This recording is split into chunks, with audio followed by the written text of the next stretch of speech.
Hello, everybody. Welcome. And also, Cat. The most important thing I have to say before we start is Cat. Helen, what's the name of your cat? That's the important thing we have to start with before anything else. The cat is called Leah, and I've been away for a few days, so she's feeling Oh, extra affectionate. oh, the cat. Yeah. Oh, hello, Leah. And yes, hello, everybody. I want to introduce everyone. Your names are on screen wonderfully, but I do want to introduce everybody. I'll start with myself just because I'm the host of this little shindig. My name is Motzie Dapul, and I'm hosting the talk about BIPOC representation here at PBC AuFiCon. And I will introduce you from I guess alphabetically by last name. So first I'll introduce Octavia. Tavi, please say hello and tell the audience who you are, what you do, and how you're related to audio drama. Hi, my name is Octavia. I'm a writer. I've written for television, I've written for scripted audio. I currently sell books. So if you're ever in Manhattan Beach, California, please come visit. And I'm related to the world of audio drama because I wrote the sci-fi-ish rom-com Life with Leo. And to this day, I still write for other people's audio dramas. I write for some like bigger company audio dramas. They're less important to me, but I love audio so much. There's nothing I love more than a little like drive time story or bedtime story. So I'm really happy to be here. Wonderful, thank you. And yes, Life with Leo. I love it. I love it so much. Even though I haven't listened to season 2 yet because I'm so late. I Oh. started with one episode and I was like, I can't take this. I can't take this. Um, but yeah, highly recommend. And then next we have Helen Gould. Please say hello, Helen, and tell us who you are, what you do, and how you're related to audio drama. Hey, hello. My name is Helen. Like most people our age, I have like a million different jobs, and for the purposes of this, I am the head of inclusion at Rusty Quill, and I've also done a bunch of voice acting in various shows. Including like mostly in Rusty Quill Gaming, which is a actual play podcast. And I have recorded a few more with different folks, and I've got no idea what I can and can't say about that, but just that's something that I do. But yeah, mostly it's Rusty Quill that is my path to audio. Wonderful. And last but certainly not the least, we have Eli Ramos. Hi, Eli. Tell us who you are, what you do, and how you're related to audio drama. Hi, I'm Eli Ramos. I use they, them pronouns. I am probably on the very, very indie side of this. I got into audio drama and like audio fiction through kind of just like being a voice actor. I think I literally got into it from just being on Tumblr.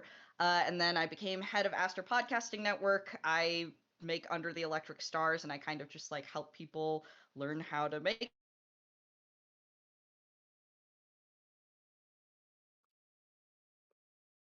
Has Eli disappeared for anyone else? Oh no, They're back. Eli is cut out. They're back. Oh, I I see them. should be back. Oh, you're back. Okay, you're back. Oh, Okay, awesome.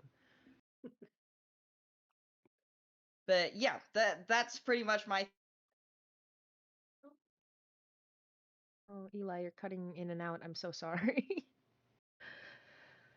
We did see, yeah, you mentioned Under the Electric Stars. I am also one of the voice actors for that show.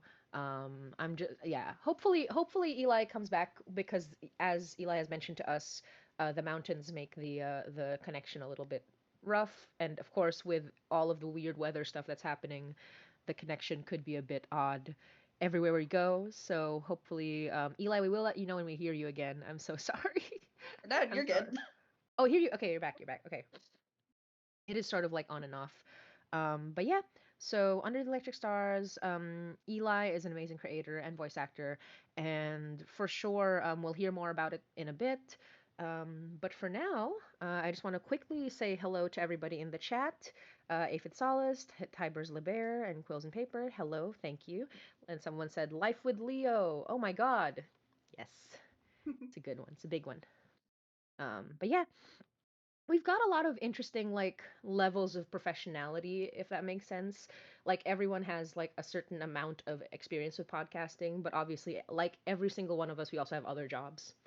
um So I guess my first question, because this is like obviously about creators in the audio drama space who are BIPOC, um, I do want to talk about like what was it like getting into audio drama in the first place, and how do you feel how do you feel right now about how much you've achieved, accomplished, and if you want to add a little bit at the end, what more do you want to accomplish in your current situation? And if anyone wants to jump in and answer this question, please let me know, and we can kind of go in, I guess, like if you don't want to answer it, it's fine, but like if you do want to answer it, let me know who wants to go first. Yeah.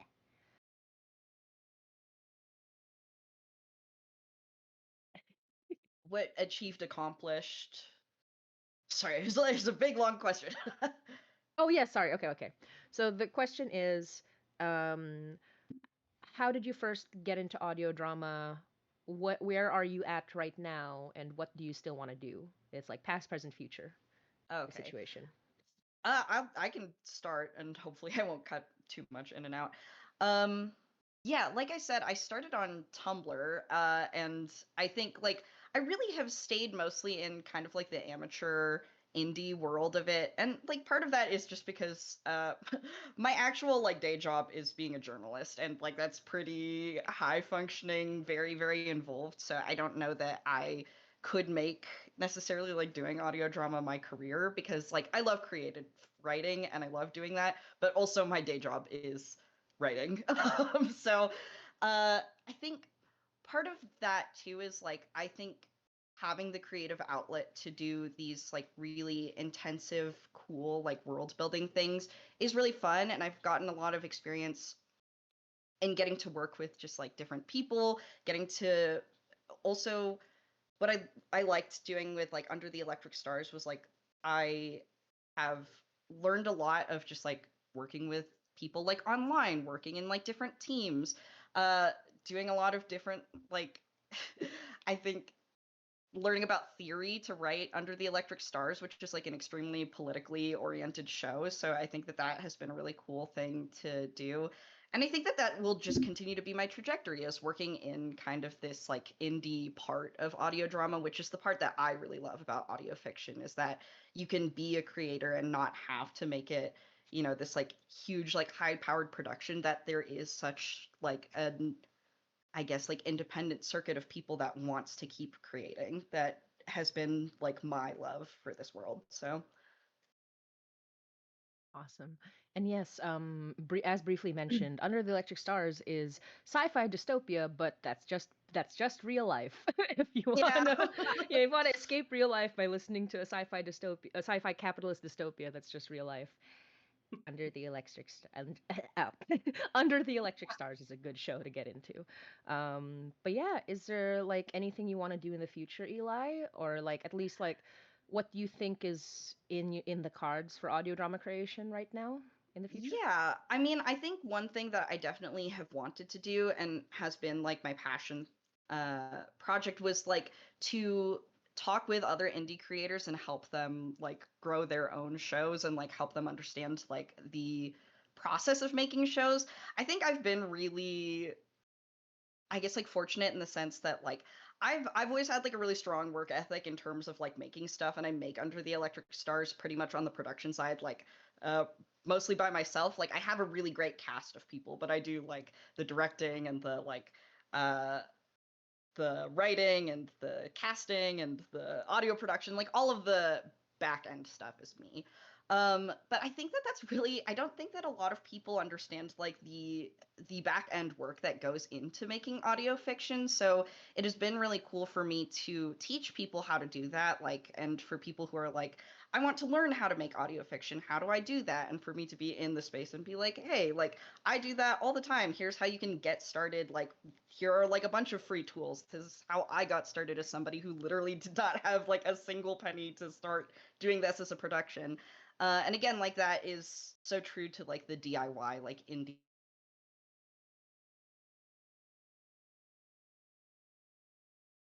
You have cut off again, but I believe that we totally get, what you were saying about like the DIY aspect, like putting everything together yourself. I think you might be back briefly, but if you could just say something again, hello. Oh, hi. Yeah. Yes. Okay. Yes. You cut off at DIY, and if you wanted to add anything else, please do. But I Oh, think we yeah. I did get mean, most of your. just to the point of like, I think that there is a really low bar to entry for audio fiction. So I think I would like to keep making it so that people have the resources to enter, even if they're not like sure where to start. That's where I want to like keep being in the space. Absolutely. No, that's wonderful. And yeah, I totally agree. Same as you, I do most of the back end stuff myself with like a little bit of help from some wonderful cast and a teensy bit of help from some crew. But yeah, it definitely ends up being that you have to wear multiple hats to be a creator, especially when you don't have the backing of like a major big like company or just a funding source. And I think that's like something where even if you don't have a funding source you can make an amazing show, but it certainly helps when you have a lot of support. And yeah, would anyone else like to answer the question, or shall we move on to the next one? Once again, the question is, how did you start in audio drama? Where are you right now, and is there something you want to do in the future regarding audio drama? Sure, I can answer. Mhm. um, I got started in audio drama. I mean, I was just a huge listener of audio dramas. I had really been into old time radio and then got into listening to like BBC radio. I was like, there must be more out here. And just, hunting around on the internet, found things like The Bright Sessions and, Welcome to Night Vale, We Are Alive. And I was like, I love these. I'm listening to them regularly. I'm at my boring job listening to every episode of this very stressful zombie show. Um, but I was very vocal about podcasts that I loved. And for me, I got into writing audio drama when a friend of a friend of a friend introduced me to Lauren Shippen, who was looking for writers for one of the seasons of the Bright Sessions. And that was, I mean, Lauren Shippen, Queen of My Heart, Queen of all things. Um, I wrote on the AM archive season of the Bright Sessions, and then she produced and just did everything to help bring Life with Leo into the world. And so that was great, and I love Life with Leo. It's one of, I feel like, my best pieces of work, particularly season two, Motzie, if you ever get around to it. But I am currently, I feel like I write for other people in the world of audio drama. So, writing for some Disney shows, writing on shows from other independent creators like David K. Barnes and Gabrielle Urbina. Um, and, just I love being in this space. I love writing, and I really feel like I'm a great executioner. I'm always telling people I'm not necessarily a visionary, but I can take your vision and really make it something, girl. But where I would like to go is to not a visionary, but I'm always saying I would love to just be more the owner of like the work that I want to do and put out things that are for me and not just for other people. But I'm no Eli. I don't necessarily think I lack the work ethic, but I do really split my work ethic between the things I do for love and the things I do to survive. And I live in America. It's not a fun time to survive right now. So, you know, I'm really quite focused on my day jobs and the jobs that, offer opportunities that come more easily. But audio drama is like one of the dearest things in my heart. And I really hope to continue to be involved with it and hopefully do more Life with Leo-esque things.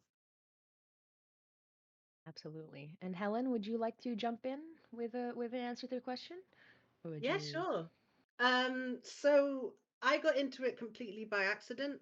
So uh, I knew Lydia Nicholas and Ben Meredith, otherwise known as Melanie and Elias from the Magnus Archives. But when I first met them, that was way, way, way beyond that, and we did we were at the same conventions and stuff, and um, they were on Rusty Quill Gaming with Alex, and when James, who is the other person there, went to have a kid. They needed a replacement. Both of them suggested me. And so I kind of just went along, not really knowing what podcasting was or what audio drama was. I was just like, okay, I'll go do this weird performance thing that is also just playing a game with some people. We'll see how it goes. And I've been with Rusty Quill now for like 8 years, I guess. Um, and so I've either been like very sort of upfront in terms of being a voice actor or a podcast host, um, or very, very back of house in terms of my current role as being head of inclusion at Rusty Quill, which means that I try and take care of the people that work with us. So I'm the one who's doing like, okay, so what kind of training would you like? Oh, here's some social events we can do. Oh, let's watch this documentary and talk about it. Those kinds of things. So yeah, started out accidentally getting into actual play, and now what I do is I look after other people in our little corner. And but what I would like to do in future is I would like to write my own show, because like I said at the beginning, I've got a million different jobs, and one of those jobs is being a writer. And I've got like 3 different ideas for podcasts, and I would like to find the time to actually write one and then pitch it or make it or do something with it, because I uh so much of my job is helping other people and not actually putting my own work out there, because I'm very bad at marketing myself. So that's like a long-term goal for me. That's wonderful. And yes, make that show. Make that show, Helen. Do it. Yes, we would listen to it for sure. I just want to say hello to all the people in the chat. Nerdy Flower says hello. Gem Aiden says y'all are so cool. You are cool, Gem. Gem is another creator, BIPOC creator. And Aphid Sol says seconded. Yes, we would all love to listen to your show. And yeah, just to kind of jump off of something that you said earlier, Helen, which and actually Tavy as well. It sort of shows what happens when you know somebody. Oh yeah. And a lot of people don't understand that. I have had like a conversation where someone called it nepotism, and I'm like, that's literally not what nepotism means, like dictionarily.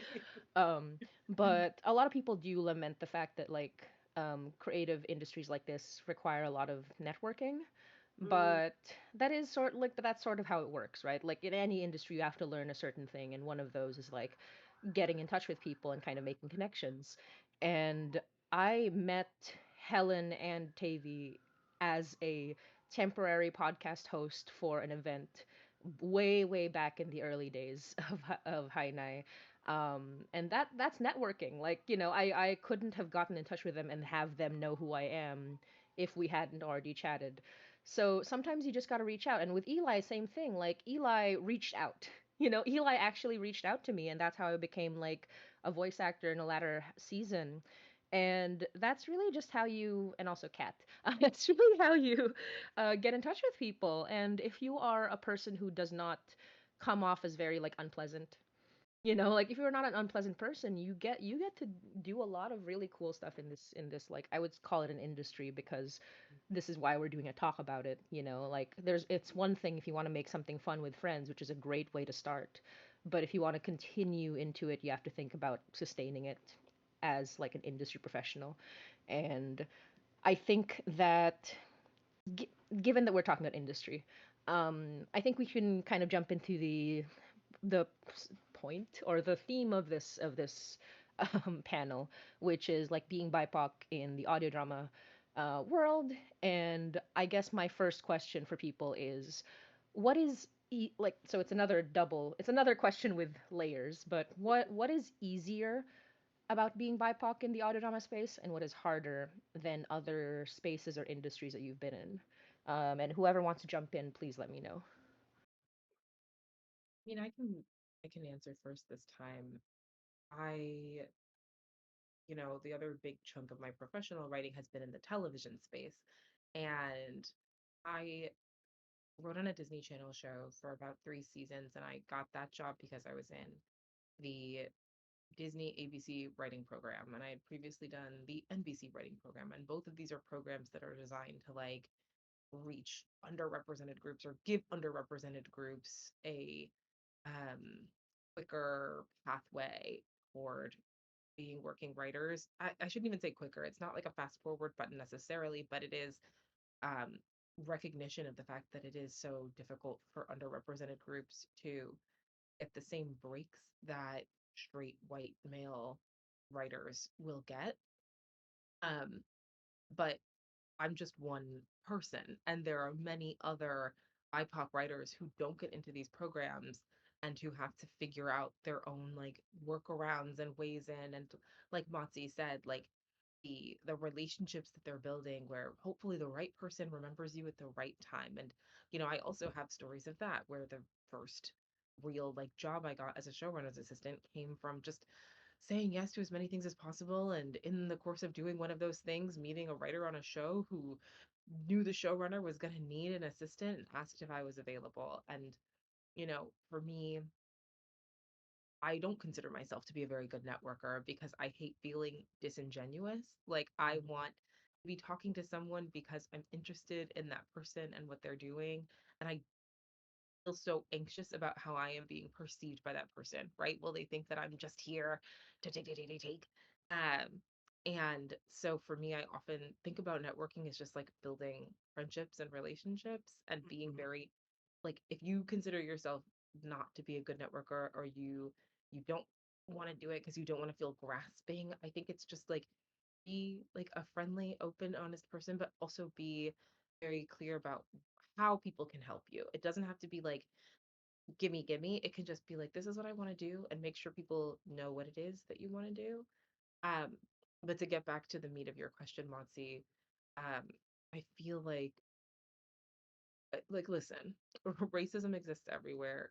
Like, I'm not saying that like audio drama is a utopic space where nothing bad can ever happen to you, but I do feel that in my experience it has also been a default far more progressive space, and so I did not feel the same level of like, golly, I hope somebody will think my ideas are good and want to give me a leg up versus, some like random guy. Like, it very much was like, oh, like we're all here very excited about good ideas. It doesn't matter if you went to USC or if your, dad's parents, grandparents, whatever came over on the Mayflower. Like, we're just very excited in like what you have going on here. And I mean, Eli, you mentioned Tumblr earlier, but I feel like there's big Tumblr energy to a lot of like the indie podcast community, and that's where I got my start in it. Now obviously podcasts as a term have kind of been co-opted by like white comic streamers who are doing all kinds of whatever. But in the audio drama space, my experience has been it's so many like queer people of color that just want to make content that they can really engage with, and it feels like a more like, haha, we've crept in the back door to make something that couldn't get on TV, and I it's such a lovely space to be in as someone who does have to constantly like pretzel twist when it comes to television. Like, oh, I don't know if we can make that. There's not a big enough hook. Plus you're black, like we don't want it. Mm. Yeah.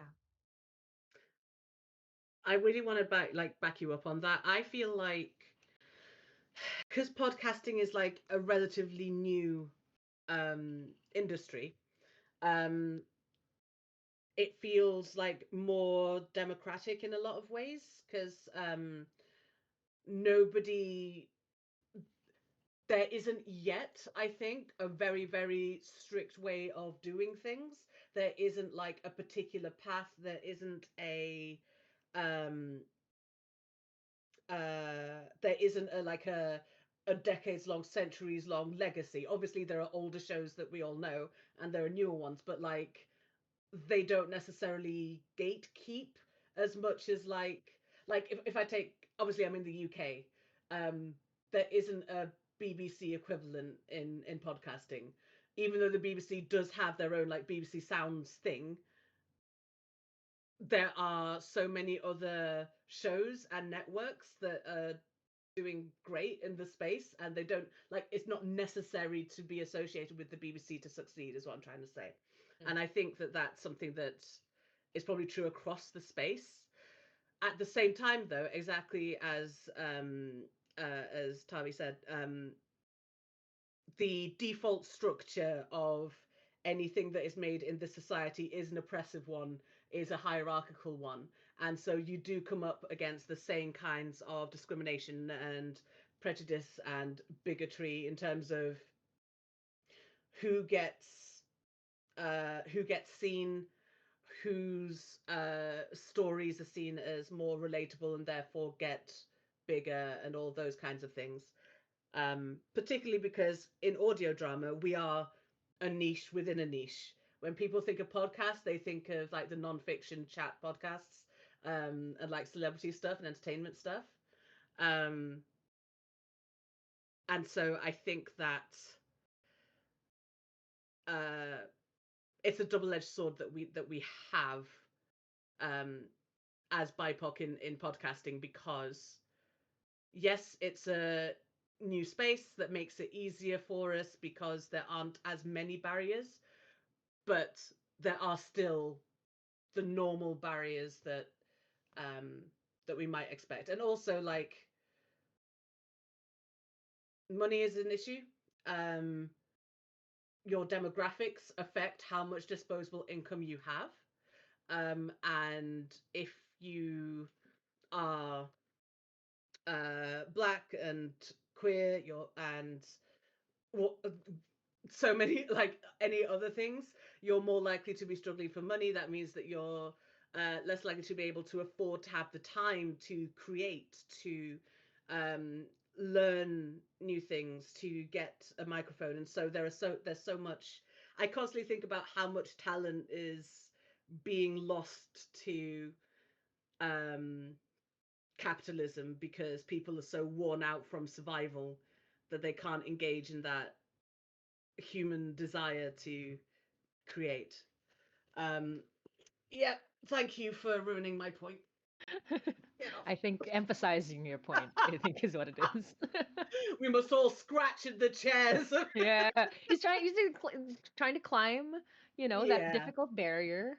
and a larger entity prevented. Yeah, exactly. Trying to struggle to the top. Exactly. Yeah. I just, um yeah. Sorry, go on. I also wanted to know, I would also agree with, like, instead of thinking of it as networking, thinking of it as building relationships, because I feel like networking sounds so like salesy, and as you said, like disingenuous.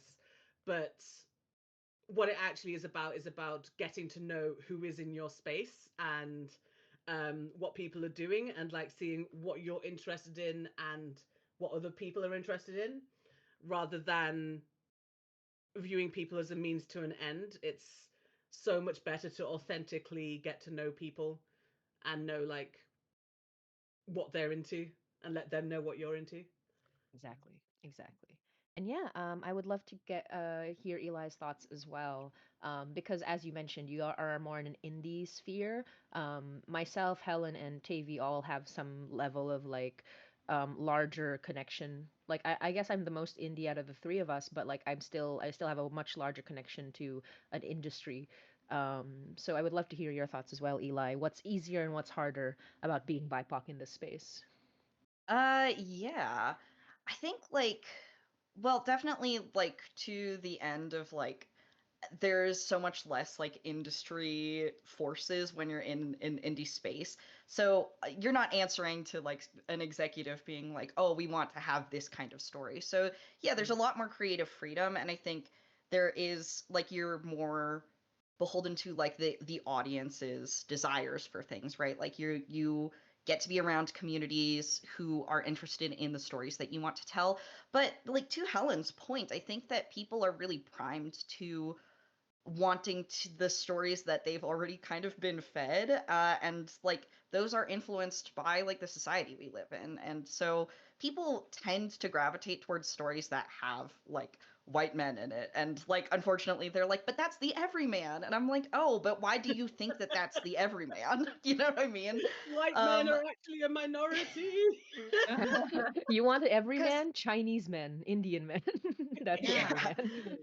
because it's like it seems really strange to me that people will be like, well, you know, like a character that has this identity that is so specific to your identity, like because I frequently am writing like Filipino protagonists, non-binary protagonists, they're like, well, that's like you, and I'm like, yeah, because like that's actually an average kind of person that can exist, and you can actually relate to that kind of person. But I think so there's that, right, as like an aspect.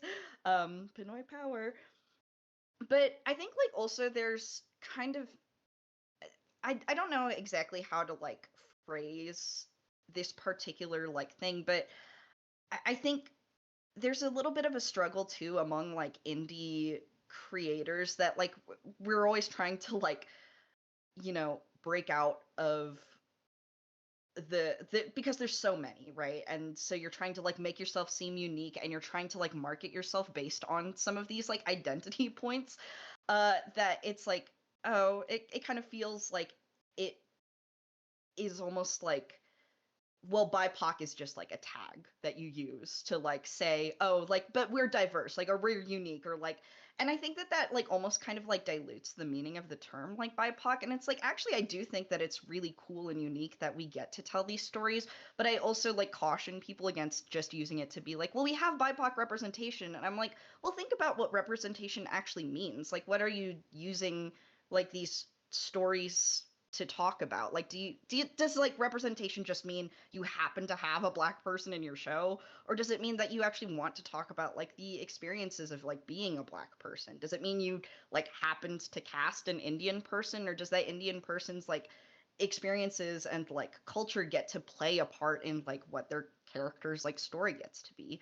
And I think about that a lot because like, again, writing Under the Electric Stars, like the story is like really explicitly about like the Asian diaspora and like my experiences of that and like disability. And so all of those things factor like really heavily into the plot of the show. And I'm not like knocking on people who like play into the plots of their shows, but you know, that was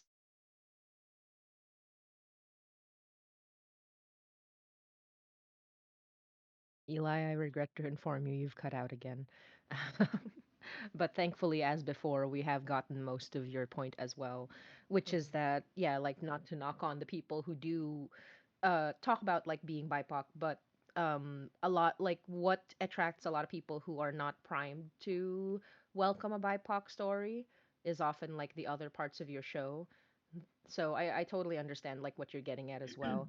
Oh, can you say something again in case you've come back? But yeah, Discord's being very mean to you today. I'm sorry. Um, oh no, not yet. Okay. Um, I just want to jump off of your point as well, because yeah, because I have also talked about this where I do make a point of having a lot of BIPOC representation. I've joked before about we're the most diverse show on the Rusty Quill Network. But it's like, things like that. I mean, well, we'll have to go, we'll have to go toe to toe with Silk Song, well, Silk Song, the Silk verses, not Hollow Knight Silk Song. But like it's wonderful to be able to, like to talk about that and have pride in it, but also kind of be like, why? But why am I? Why are we the most diverse show in this network? Like kind of just talking about how there is that like every people really like a certain type of protagonist in this fandom, in this sort of like community. And I've talked about this a lot. Even though there is no barrier for entry, the audience numbers are very um, clear to a lot of people, which is that all the audiences go towards like a white male um, dominated show more than they will like a BIPOC, a non-white female dominated show. And that's just I can look at the numbers and I can see that, like that's 1 million downloads a month versus like not yet at 1 million downloads in its entirety. Like I can see that number. So I know like it's harder. But at the same time, it is easier because the audience that's there is the best audience ever. You know, Yeah. the people that are there are the most wonderful people ever, and even like your white and male counterparts are always trying to support you. You know, like I've never had a bad experience with people. People don't try to put each other down. You know, like whether or not you have disagreements with people personally, we all understand that we're trying to like uplift voices. So it's really important for the entire like industry, for the entire community, that this is like what happens. And the more you support other people, the more you get supported, and vice Mm. versa. And that's why I always want to try to talk about BIPOC representation, but also be like, it's not just about the BIPOC representation. It's about like really uplifting the stories that you're trying to tell, and finding all the interest points. Um, but yeah, Which I just I want to think, quick. to your point, Moxie, Yes, go, Tavi, I go. think that you know, Helen, you brought up capitalism a couple times, and I'm with you, girl. But I feel like even the idea of what we prioritize, right? It's about telling the story. It's about finding the community that you wanted to like engage with and telling that story. Mm. And encouraging us to even look at like the download numbers, right? Where it's like that as like a marker of success, like how many people are listening and therefore how many dollars are you kind of getting from like ads or whatever. And I'm not saying that's not important, like, sometimes at least in the way that we live now, like you do want more money so you can continue to make more seasons of the show. But when we're talking about importance, like I don't think that those numbers should be weighted more heavily as a, marker of importance for like how good a show is, how impactful a show is, or the influence that it has on people. Like you said, Motzie, you might have a smaller audience, but you have the best audience ever and the best audience for the show that you made. Um, and I think about this a lot, right? The idea that like bigger is not always better. And I'm not saying like, and therefore if you're a white dominated podcast, you're not good. Like that's not what I'm saying. What I'm saying is that it is not the sole determinant for what is good, better, best. Like I really love Octavia Butler. And when I was rereading Parable of the Sower and Parable of the Talents, one of the things I was really struck by is this idea that the protagonist is like, and if my community gets like too big, it should split off and go make other smaller communities, right? And this idea that like smallness is good because it allows people to like all have um value and presence within the community and how they're able to like serve each other and be served. And so I think even for like these small indie podcasts, like there's a part of me that pushes back against the idea that like, and we should all just be trying to like have more pie, eat more pieces, get more numbers, because that's ultimately the least important part of what it is we're trying to do here. Very true. Very true. And yeah, I absolutely. I just want to very quickly say hello to everybody in the chat. Sabine says, "Hello, everybody. I'm so glad to be able to be here with a little frog with a little heart." Thank you, Sabine. Um, Jem Aiden says, "It isn't monopolized yet," referring to audio drama, which, Yeah. yeah, yeah. And then Jem also said, "Isn't the most used name in the UK Ahmad now?" Regarding like the Everyman, which also Mm. true. And Nerdy Flower said, "Not Motzie making the flag wave in the wind." Filipino mention, Filipino mention. but yeah, um, but yeah. As to all your points, it's kind of a balancing act because we do need the money and the numbers to continue. You know, that's the difficult part. And I think that I was much louder about numbers when I didn't have a job because, audio Mm. drama was like kind of my only source. And it becomes very clear how important that becomes if that is your only source. But that's why everyone here has a different job apart from audio drama. And also, even when I was looking at numbers, I still never took for granted the smaller audience that was very engaging that we did have. Like, technically speaking, I know like we have hundreds of listeners, but I only speak to 20 of them, you know, on a regular basis. And I care very deeply about the 20 of them. More than I really appreciate the hundreds of listeners, but I don't know them. And so it helps to really connect to even if your audience is smaller, it really matters when they're so engaged and they will tell other people and kind of support you.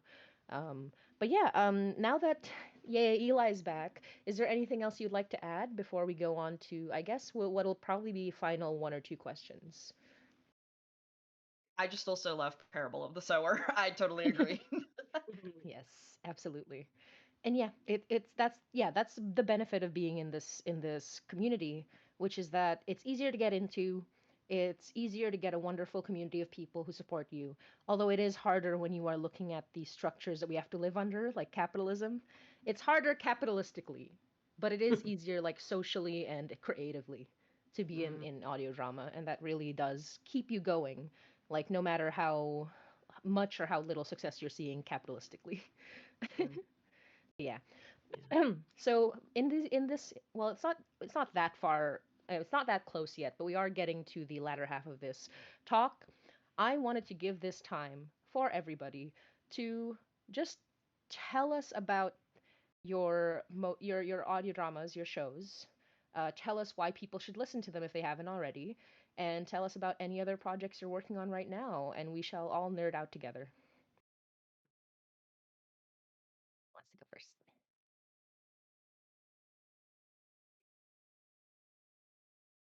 I will start with I'll call out Tavy first. So let's go with Oh, Tavy first. Yes. okay, I fine. Everyone was like being Um, quiet. It's like no, I'm as gonna. I said before, currently I'm like writing for other people. So I'm working on a couple of like Disney audio projects that, haven't really been talked about yet and that I don't necessarily know anyone here would be that interested in, but please feel free to keep an eye out. Um, and I have written for other creators like Gabriel Urbina, um, his project Hit Singles, and um David K. Barnes's Cry Havoc, Ask Questions Later, which is a historical comedy show about what happened after they stabbed Caesar. And those were both really great experiences. I had the time of my life. I'm big fans of both of those guys, so it's a really great time. But Life with Leo is the only show that I have like fully written myself, my baby. And that show is a sort of sci-fi-ish rom-com about an emotionally repressed lawyer and the highly illegal android that she has been gifted that is programmed to love her. Um, you know, Most of the characters in the show are BIPOC. The only person who is, oh, I'm sorry, there are two. There is the android's mother, Penelope, and then there is the android himself, who is white, much to the consternation of the protagonist's mother and grandmother when they discover this. They were like, a white man? Okay, well, but everyone else in the show is black or Asian. There's a lot of queer representation. There's a lot of unwitting neurodivergent representation, but that's just because a lot of characters were modeled after my family members, and neurodivergence is running rampant in there. But one of the things that really I lean on a lot when I talk about my creative process and what I'm interested in is that I'm really interested in the diversity of experience, not just like the diversity of like, oh, there's a black person here, there's a whatever person here, right? Like it's very clear that my characters are black. They talk about it, they talk about like culturally what they do and don't do, this isn't in Life with Leo, I don't think, but like I'll have characters say things like, oh, I won't do that. Like we don't mess with demons, like just things where like if you're black and you're listening, if you're black and you're seeing, like that this is a black person, in addition to them actively being like, and I'm black and I'm proud. But one of the things that always grinds my gears, particularly in like a capitalist system where so much of your work has to go through people who are making these decisions about your work, is that they are also making decisions about what they consider to be authentic. And when those gatekeepers are white people, white men, or non-BIPOC people, or people who are not engaged with other communities outside of themselves, what is authentic to them is often what is based on like their perception of what it must be like to be black, right? That like, oh, you can this is a project about someone fighting the power, a project about someone who is, a drug dealer, or, came from a lower income place and just wants to be the first in their family to go to college. And all of those things can be true. But so often you end up only having projects that white people believe are accurate to the Black experience, where they're focused on like the trauma or the struggle of the Black experience. And quite frankly, I have too much to do to walk around hunched under the weight of my oppression every day. So if you give me a story about a Black woman who is very busy and also very interested in finding love, that's relatable to me. And that was the kind of show that I wanted to make, with someone who is like Black and focused on her work and maybe a little snippy and, also wants these things but is too self-protective to go after those things, and then is sort of forced into um, being more open with herself and with the people around her as a result of this illegal gift that she has been given. Um, all of those, things that I was working on with Life with Leo felt so, I don't know, they- like those things all felt real to me, and resonated with, again, my small but mighty audience of people who listen to it. And if you haven't listened to Life with Leo, I really do believe that the second season is better than the first, and I felt like it really uh drew home. That wasn't me shading you, Motzie. That's just me being like, when I finished writing the second season, I was like, I'm proud of myself. Like, I feel like I really like drew home a lot of the thoughts and themes that I had when I first made the project. And, again, the idea that a Black woman is a well rounded being and not just a being who is experiencing oppression. And that, I think, has been one of the great things about audio drama and writing for myself, as opposed to writing within systems, the television system, the more corporate, like, oh, Disney, if they don't stop ruining my life, like those kinds of systems. Like, that's been one of the greatest joys of working in the indie audio drama space. Yeah. Yeah. I absolutely love Janine. Janine's like, why is life punishing me like this? And Right. it's just, We're doing my best. yeah. Well, why is it punishing like this? And it's just a hot android man who loves her, Right. Mm. which is great. Quick relevant comment before I will ask. The next person is Eli. But quick relevant comment from the Twitch, not live stream. Yeah, from the Twitch chat. It says here. Life with Leo was the second podcast I ever listened to after CHNT. It got me interested into the whole medium and led me to become a creator myself. I'm such a Leo fan. I have to read out those last words. Oh, Love it. Back to you. yeah, exactly. But yeah, I also big fan of Leo, big fan of Janine. I also want to say that I am a filthy fandom girly, and Leo really hit me with the I don't know if you've ever watched or played Detroit Become Human. It's basically a movie in video game form, and Life with Leo has very strong Connor from Detroit Become Human vibes. But if dropped into a rom-com, which I really appreciate. It's very similar vibes. But yeah, Mega corporation. It is in many ways like my love letter to my time living in San Francisco and like California in general, and also my love letter to like every Asian person who has experienced like living in like like the diaspora, like Asian Americans who experience like living and being like really disconnected from your culture, Asian Americans who find their own culture by like living in different places around the world, to disabled Asian Americans, to like people who are just experiencing like different forms of oppression because of the ways that like our society has like split us apart. It is really theory heavy, weirdly, but also I tried really hard to make it accessible. But when I like have put up more of my reading lists about Under the Electric Stars, like Orientalism by Edward Said is on there, Parable of the Sower is on there. Like, these are a lot of stories that I think are really interwoven into it. So it is, I think, at its core, like a really political, revolutionary story. And it's also like a really hopeful story. I think I describe it as a dystopia because it's like, this is really a world in which, when I was writing it in 2019, I was like, haha, funny, their monetary system is cryptocurrency, because I thought that that was like an interesting thing to be critiquing. And then I was like, uh-oh, the curse of when you write science fiction, you accidentally start writing about like modern stuff, and then it starts coming true, and you're like, oh Apollo no. throwing the ball at your head, being like Yeah. Apollo and the gift of foresight. Yeah. So unfortunately, a lot of things where I would write about it and then I was like, uh-oh, that's actually happening. That feels bad. um, but I really love Under the Electric Stars. I have had the privilege of getting to work with so many cool people who I think also just like share a lot of like similar ideals to me and working on a show. And then also a lot of people who like their personal stories really affected the characters' trajectories. And I think that that was a really neat part of getting to work on the show is like I was that exist because I got to work really closely with a lot of the actors who I got to cast through it. So yeah, it is like a really big labor of love and like a cool like cultural like very culturally tied story to like me and to all the people who worked on it. So please go listen to it. I really love Under the Electric Stars.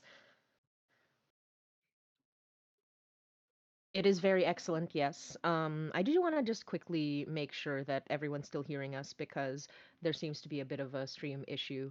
Not you this time, Eli. Not Oh your my internet this god. time, Eli. It's like something else. But hopefully everyone's like still hearing us. But yeah, highly recommend Under the Electric Stars.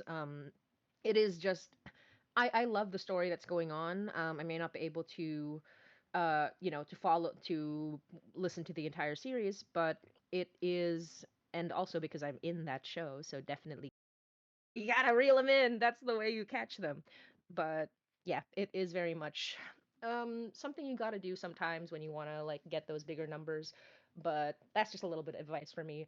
I am really worried about all of the crashes on on Twitch. I hope that everyone's getting this. Uh, we're being silenced. That's what's happening right now. We're being silenced by the man. The man being internet issues. Ooh. But we are hitting into our last 5 minutes, so I do want to continue this anyway. Hopefully we'll be able to salvage a lot of the stuff that was cut off in the stream issues, but no worries to everybody. And you know what? You know what? If there's somehow an issue, Interesting fish and interesting people and interesting relationships happening. And I'm really, really glad that we've got it for a second season. Um, I would also like again because David, you keep saying so many interesting things, and I could just like talk to you all day. But the thing about like authenticity, I think, is such a huge thing because like one of my other jobs is like working with publishing as like a sensitivity reader and stuff. And one of the things that I run into a lot, being British, is that often a white British person's idea of blackness is African American and not Black British. And so um, one of the reasons that I would like to write my own audio drama is not necessarily to explore Black Britishness, because that's something that I would rather write characters that happen to be Black. And I feel like everything I want to say about Blackness, I say in my nonfiction stuff. But I I would like there to be more of us in the space. There is less diversity in the UK than there is in the USA, but there is still quite a lot of it. And I would like there to be more of us in the audio drama space, because so many of the great like BIPOC work out there is American. And there's a reason why like Black British actors and actors of like non-white ethnicities in the UK often end up in the USA learning American accents, because it's rough out here. are back. See, Yeah. um, I'm also I'm watching the stream on my end as well, just to make sure it's all good. I think we're back actually. It looks good. Looks good to Okay. me. Thank you so much to the team for helping us through these issues. As I was joking, like we're being silenced. But if ever we might revisit this, it would be super fun. And I liked all these people, so I want to just chat with them anyway. So any excuse to Yeah. chat and get all their ideas and have everyone hear their ideas is going to happen. So no worries on that end. But yeah, we were like down, we were discussing sort of like the difference in diversity between like the UK and the US, I believe. If you'd like to like pick up that discussion, what do you think, Helen and Tavi were the last on the discussion? Go ahead. Oh, yes, I was just saying that there's less diversity in the UK than there is in the USA. Like, I think we're in fact, we just did a census. It was like the 2021 census. If I can look up the demographics.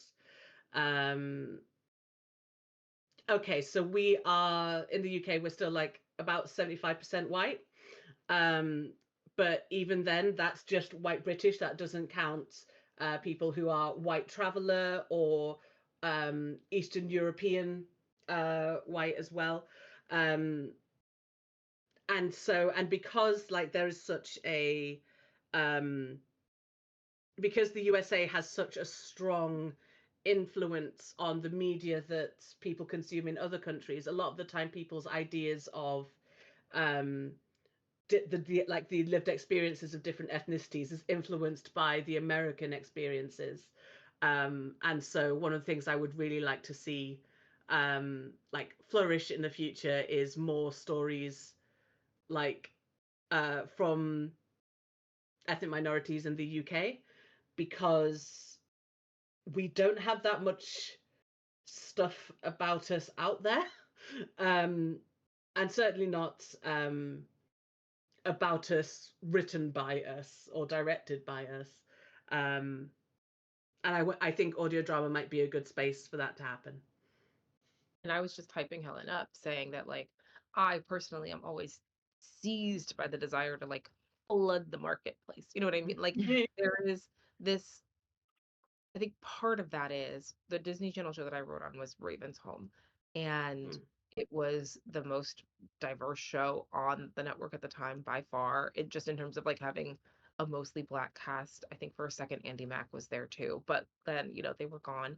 And the show was always sort of the catch-all for like any issues Disney Channel wanted to talk about, right? Like, oh, like we should do an episode on like fat phobia or racism or, insert thing here. And I think that when there is so little representation, another one of the pitfalls is that the show that is offering the most representation becomes like, well, can't we just be the dumping ground for everything that Yeah. we want to talk about? Like, can't you like bear the weight of every single social, political, racial, and ethnic issue? And if you can't represent, like, you must do the job to represent everyone with this show.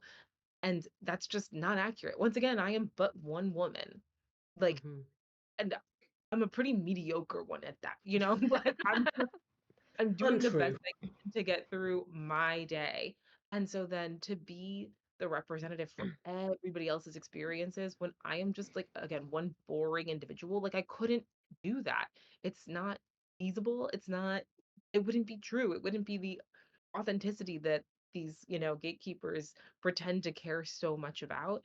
And so to your point, Helen, I really think that getting more stuff out there doesn't just get more stuff out there, which is great in and of itself, but it also means that like people are finding more opportunities to see themselves in an accurate, authentic way and engage with stories that they really like instead of being like, well, I'm black and I would love to watch black people on TV and the only thing I get is Top Boy and everything's very stressful.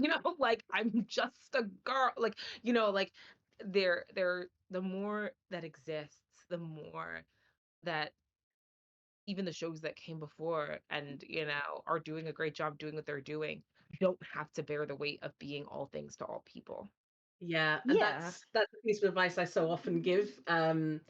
Like one of the mistakes that people often make is that they'll be like, "Oh, I'll have a diverse cast," but then they only have like one person who is like from an underrepresented group, and then that one person has to bear the weight of Yeah. everyone. And like I feel like this is true on like a project by project basis as well as a industry basis. Absolutely. Sorry, Eli, go ahead. Oh yeah, I mean, I just was so interested in like I am really lucky that like on Aster podcasting, like I've gotten the chance to like have actors and then also writers from like other countries because like one of my really long time collaborators is someone who like lives in Mexico, and then also like I've had a chance to like have people who have like written shows that are like these take place in the Philippines and like these take place in like, so I am really interested in stories that take place like on like an international level, or like these are like, stories that aren't often represented, because I think like, yeah, like media is extremely US centric, which I think is to the detriment of just like the diversity and breadth of human experience. And like when we talk about diversity and like BIPOC voices, I think that it is extremely like narrow to the point of being like, well, there are these global perspectives of even like LGBTQ plus experiences where it's like, well, Yes, that's like, yeah. the experience of like a queer person living in the United States who is like between the ages of like 25 to 30, which is an extremely, extremely narrow experience that I wish, if we take a step outside of that and look at all of these different experiences, we actually get like a true representative experience of like what it is to like be a person. And like that's really what we're looking for in stories, Yeah. is like a real representation of like what is like being a human, what is like Mhm. living life as a person, Yeah, Mhm. exactly. And yeah, like just a quick like shout out, as you mentioned, like an international shows. Like I love international shows. I want to shout out this project called Project Gnosis. I don't know if anyone's ever heard of Yeah, it. It's an audio I like drama, Gnosis. very international. I think the reason that it got my attention is because like it has a tikbalang in it, and I love tikbalang. It's a Yeah, Filipino monster. But anyway, but yeah, so since we are about to wrap up, but I really appreciate all of your views, like all of your perspectives, and just just like the enthusiasm that everyone here has for the creative process. It's always so fun. Yeah, it's Quills and Paper says Project Gnosis exactly. They're lovely people, and they also make a comic. Like they make yeah. an audio drama and a comic. It's so cool. But yeah, definitely check out Life with Leo. Definitely check out Eli's Under the Electric Stars. And Helen, what did you shout out again? Please say it again. It was Thrice Forgotten by Nemo Martin, which is pirates and found family and really interesting, like different kinds of relationships and queer relationships. Highly recommend. Yes, absolutely. And yeah, I mean, also, I guess like a quick shout out for myself as well. I make Hainai, which is very like, as I said, like perhaps one of the, if not the most diverse podcast on the Rusty Quill Network. And just a quick aside, as you mentioned, like the diversity is not just about having one person represent one thing, but sort of like understanding that there are many different people in like a space and in a group, especially if the identifier is something like Filipino is more specific. Black is not. Black is like there are so many peoples who are black. So it's like it's so difficult to be like this is what I think of when I think of black, when it's like this. Like it's a whole different thing. And so it is really it's that's why we need more stories like this in the space. And that's why we need like more types of stories. You have like and that's why I love Life with Leo, because it's just a cute it's a cute rom-com with a lady who's lamenting her life, which is objectively pretty okay. But that's the That's true. best part of it. It's fine, girl. Like, Yeah, it's yeah. fine. Like she has problems for sure, and those are like real problems, but like you're doing pretty okay, I think. Mhm. But that's the She's best got part of it. money. She's got a house, but Yeah, she has a house, she's a lawyer, like all she's missing is that's the love. best part. That's the best part. It's like really sort of taking these small like person like that's the really strength of it. The personal like problems become the world, and that's what really makes a good story, I feel. And yeah, thank you so much, everybody. I'm gonna read the last chats before we say goodbyes. Unia or Onia says twice forgotten. Yay! The broke girl says Motzie, love your earrings. Thank you. They are Filipino made and made in Oh. as a Palestine collection, for solidarity. And Unia says, "Love the South Asian representation. Tries forgotten. Absolutely. I would love to get to talk with Nemo." And Fire Whisker says, "Thanks for educating us with this incredible panel." And Liz C. Bennett says, "Love this. Thank you." Thank you so much, everybody. It's been such a wonderful chat. Definitely eager to chat with you all again. And despite all the issues, we are yeah, we are doing pretty. We're doing good, which is applies to the stream and also to life, despite all the issues. All right, thank you, and I think we'll say goodbye now. Thank you so much for having us as well on the stream, PBC. Um, lovely to be on. See you Yeah, all. thank Yeah. you. Bye. Bye. Listen to all our podcasts.